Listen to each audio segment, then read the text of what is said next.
Before I get started with this teaching today, I'd like to give a little disclaimer. The story has some very mature content. I will be talking about some things and using terms that might be a little scary for younger kids, so please understand that, and if you need to, take your kids out or talk to them afterwards. So, doing Judges, I'm going the last 3 chapters. Today I'm going to be doing Judges 19. This story, last time I taught, I said took place after the Judges. That was wrong. This story takes place before the Judges. This is after Joshua's death, but before the Judges started happening. I don't know why these 2 stories were saved and not told at the beginning. It's for me personally, I can't stand it. I am a linear thinker. I think in a line and in time, and that's the way I think. It's very hard for me to wrap my head around this, okay, we're going to go back and tell this story now, and then just keep it straight. But some of the reasons this may have happened was maybe it was to show the need to have a king. It may have just been a different style of writing. As we look at Daniel, it's easy to see Daniel's beginning is history and what things that had happened, and then in the middle it switches to prophecy. So maybe this writer is doing something similar. I don't know what that is, because it seems like it fits into the stories to me with what we see of the Judges. But maybe there's something, if someone's more literature-minded might know something there. Maybe it was to highlight how quickly things can change now that Samson has died. We need to be on guard as we go to the next judge. Maybe the writer didn't know of these stories until after they had written. These stories took place 350 years before the story of Samson, so maybe they didn't even know of them, and they said, oh, if these are important, I need to add them. I don't know. But these stories are at the end of the book, and they actually took place at the beginning of that time when we started the book of Judges. So I'm going to read Judges 19. And it came to pass in those days, there was no king in Israel. And this again is a saying they say to show us the time, but also we know it's in the time of Phineas. And we'll see that in the next chapters, not in this chapter, but so next week we'll actually talk about that. When there was no king in Israel, that there was a certain Levite staying in the remote mountains of Ephraim. He took for himself a concubine from Bethlehem in Judah. But his concubine played the harlot against him, and went away from him to her father's house at Bethlehem in Judah,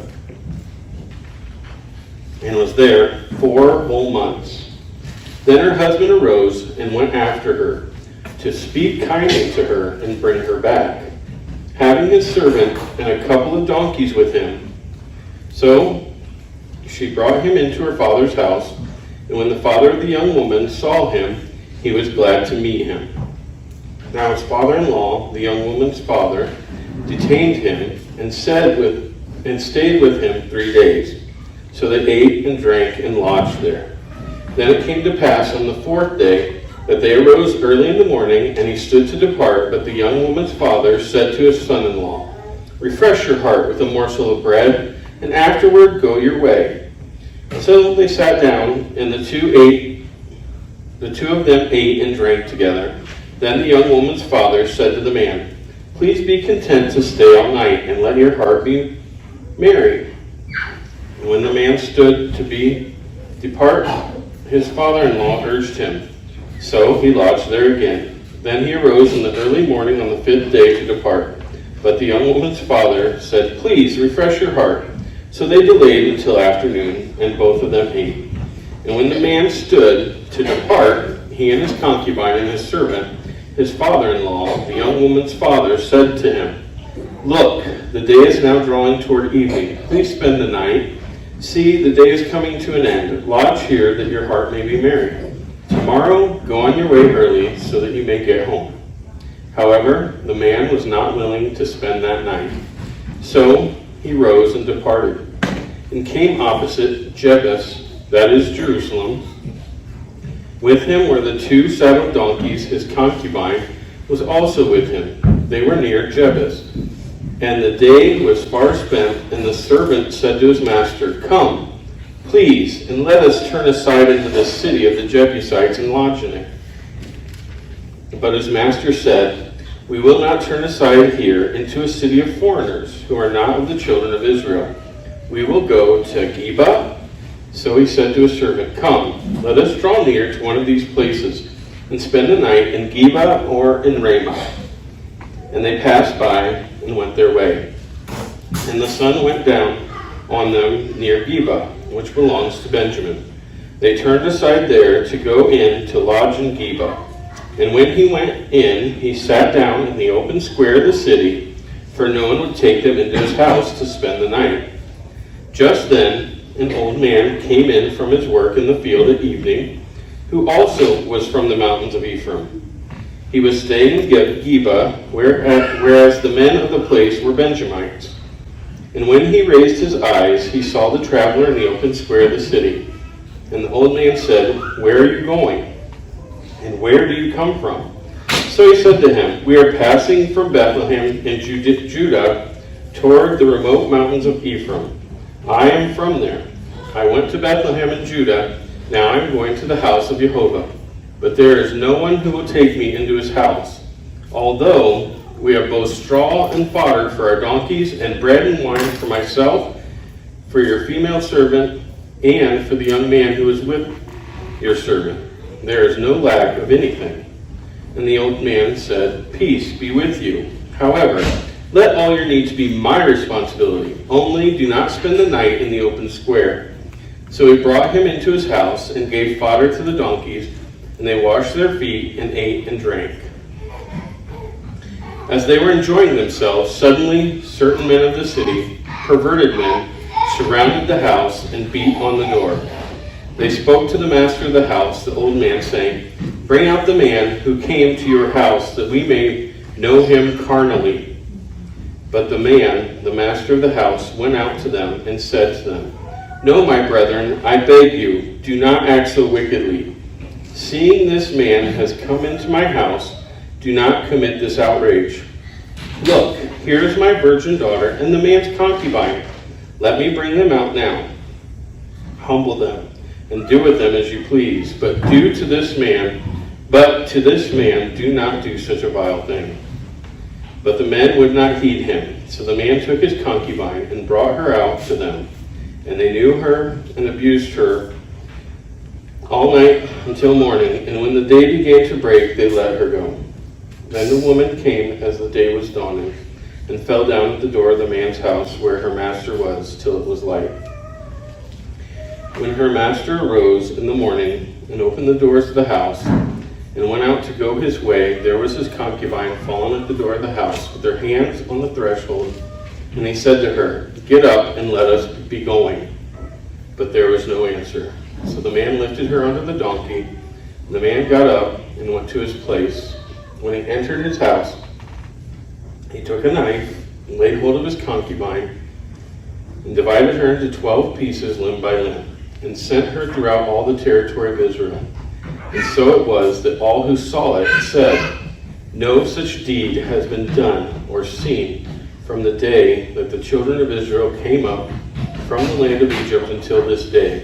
Consider it, confer, and speak up." After reading this, obviously there's some similarities to another story we know. It's in Genesis 19, 1 through 29. Genesis 19, 1 through 29, and it's the story of Sodom and Gomorrah. If that wasn't heavy enough, I'm going to read this story too. Now, the two angels came to Sodom in the evening, and Lot was sitting in the gate of Sodom. When Lot saw them, he arose to meet them, and he bowed himself with his face toward the ground. And he said, "Hear now, my lords, please turn to your servant's house and spend the night and wash your feet. Then you may rise early and go on your way." And they said, "No, but we will spend the night in the open square." But he insisted strongly, so they turned in to him and entered his house. Then he made them a feast and baked unleavened bread, and they ate. Now before they lay down, the men of the city, the men of Sodom, both old and young, all the people from every quarter surrounded the house. And they called to Lot and said to him, "Where are the men who came to you tonight? Bring them out to us, that we may know them carnally." So Lot went out to them through the doorway, shut the door behind him, and said, "Please, my brethren, do not do so wickedly. See now, I have 2 daughters who have not known a man. Please let me bring them out to you, and you may do to them as you wish. Only do nothing to these men, since this is the reason they have come under the shadow of my roof." And they said, "Stand back." Then they said, "This one came in to stay here, and he keeps acting as a judge. Now we will deal worse with you than with them." So they pressed hard against the man, Lot, and came near to break down the door. But the men reached out their hands and pulled Lot into the house with them and shut the door. And they struck the men who were at the doorway of the house with blindness, both small and great, so that they became weary trying to find the door. Then the man said to Lot, "Have you anyone else here, son-in-law, your sons, your daughters, and whomever you have in the city? Take them out of this place, for we will destroy this place, because the outcry against them has grown great before the face of Jehovah, and Jehovah has sent us to destroy it." So Lot went out and spoke to his sons-in-law, who had married his daughters, and said, "Get up, get out of this place, for Jehovah will destroy the city." But to his sons-in-law he seemed to be joking. When the morning dawned, the angels urged Lot to hurry, saying, "Arise, take your wife and your 2 daughters who are here, lest you be consumed in the punishment of the city." And while he lingered, the men took hold of his hand, his wife's hand, and the hands of his 2 daughters, Jehovah being merciful to them, and they brought him out and set him outside the city. So it came to pass, when they had brought them outside, that he said, "Escape for your life, do not look behind you, nor stay anywhere in the plain. Escape to the mountains, lest you be destroyed." Then Lot said to them, "Please, no, my lords, indeed, now your servant has found favor in your sight, and you have increased your mercy, which you have shown me by saving my life. But I cannot escape to the mountains, lest some evil overtake me and I die. See now, this city is near enough to flee to, and it is a little one. Please let me escape there. Is it not a little one? And my soul shall live." And he said to him, "See, I have favored you concerning this thing also, and that I will not overthrow this city for which you have spoken. Hurry, escape there, for I can not do anything until you arrive there." Therefore the name of the city was called Zoar. The sun had risen upon the earth when Lot entered Zoar. Then Jehovah rained brimstone and fire on Sodom and Gomorrah from Jehovah out of the heavens. So he overthrew these cities, all the plain, all the inhabitants of the cities, and what grew on the ground. But his wife looked back behind him, and she became a pillar of salt. And Abraham went early in the morning to the place where he had stood before Jehovah. Then he looked toward Sodom and Gomorrah and toward all the land of the plain, and he saw, behold, the smoke of the land, which went up like the smoke of a furnace. And it came to pass, when God destroyed the cities of the plain, that God remembered Abraham and sent Lot out of the midst of the overthrow, when he overthrew the cities in which Lot had dwelt. So reading these 2 similar stories, I wanted to point out some of the similarities and some of the differences. In both stories, we see travelers. They're in need of a place to stay. They find a place to stay with people who are not from the area they are going to.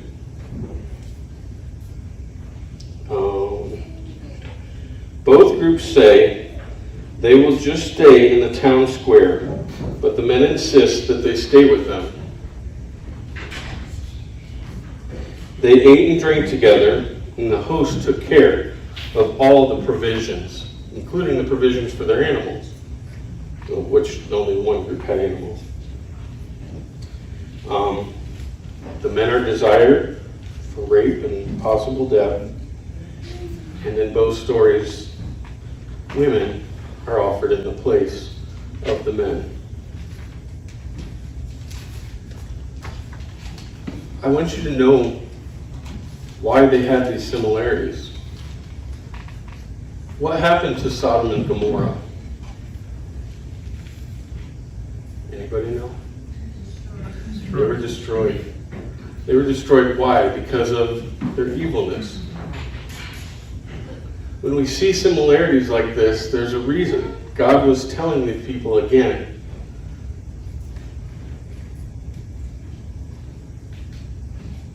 But the differences. The Levite servant was going to get his concubine from his father's house. The two angels were sent by God. This is very different to the stories. These are men, and then these are angels in the first story.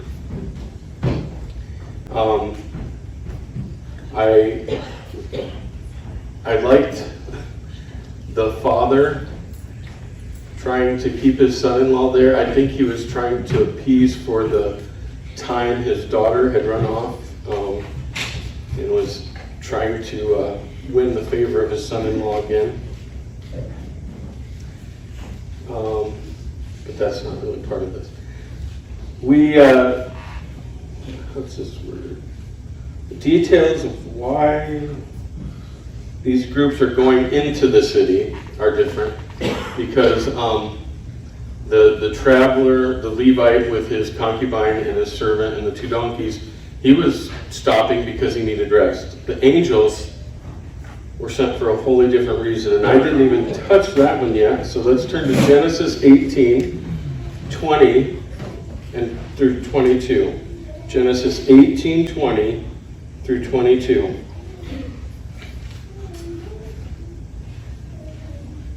Why can't I find 20? And Jehovah said, because the outcry against Sodom and Gomorrah is great, and because their sin is very grave, I will go down now and see whether they have done altogether according to the outcry against it that has come to me. And if not, I will know. Then the men turned away from there and went toward Sodom, but Abraham still stood before Jehovah. So the first group, because they were tired, they were headed home after a long time of visiting with family. So they stopped at the city. The other group was sent by God to see the wickedness of the people. Of course, God knew the wickedness. That's not what the story is about. I thought it was interesting, I want to make this side point, that the Levite was unwilling to stop the land of Jebus, which I'm not saying was wrong. I agree, because it was a land of foreigners. At this time, Jerusalem, the Jebusites had lived in that land. Not until David are they kicked out of Jerusalem. So this is well before the time of David. But he would not stay in the land of foreigners. We have different cities. Geba is a city of Benjamin. It's a city of the tribe of Israel. The Benjamites lived there at this time. This was not a foreign land where they were going. Sodom and Gomorrah, it was a Canaanite city. The Levite had 2 donkeys and provisions for all his group. The angels were coming in empty-handed. They didn't have donkeys. That's another difference that we see. And here is where the story in Judges takes a horrific turn. They send out the concubine to be raped and murdered.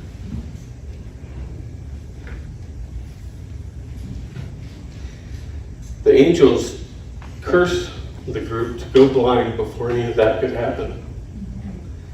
I don't want you to think that just because in both stories the women were offered up, that that's the godly thing to do. Let's not confuse that. Angels would not allow that to happen because it shouldn't have happened. It shouldn't have been what they offered. But they weren't there to deal with that thing right now. They were dealing with the rest of the sin.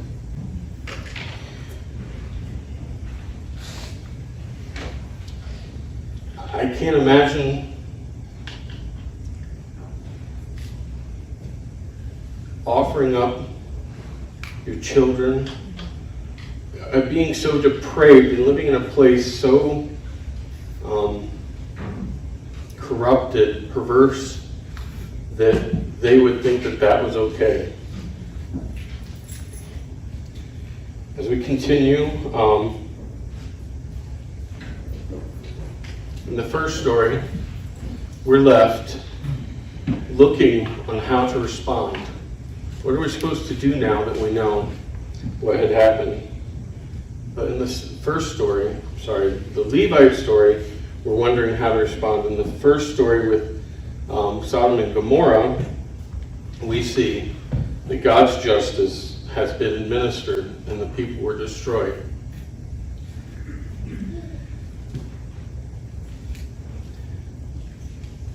It's a horrific story with the end is not complete. I just want you to know that. There's 2 more chapters and there will be some things that happen.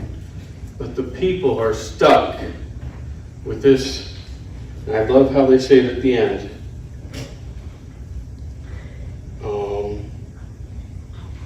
I'm in Genesis. I gotta go back. Sorry. Verse 30. Yes. 19:30. Yep. Judges 19, verse 30. And so it was that all who saw it said, no such deed has been done or seen from the day that the children of Israel came up from the land of Egypt until this day. They knew the story of Sodom and Gomorrah. This wasn't lost on them. Even today, there are people that are not believers that know the story of Sodom and Gomorrah. They knew the story.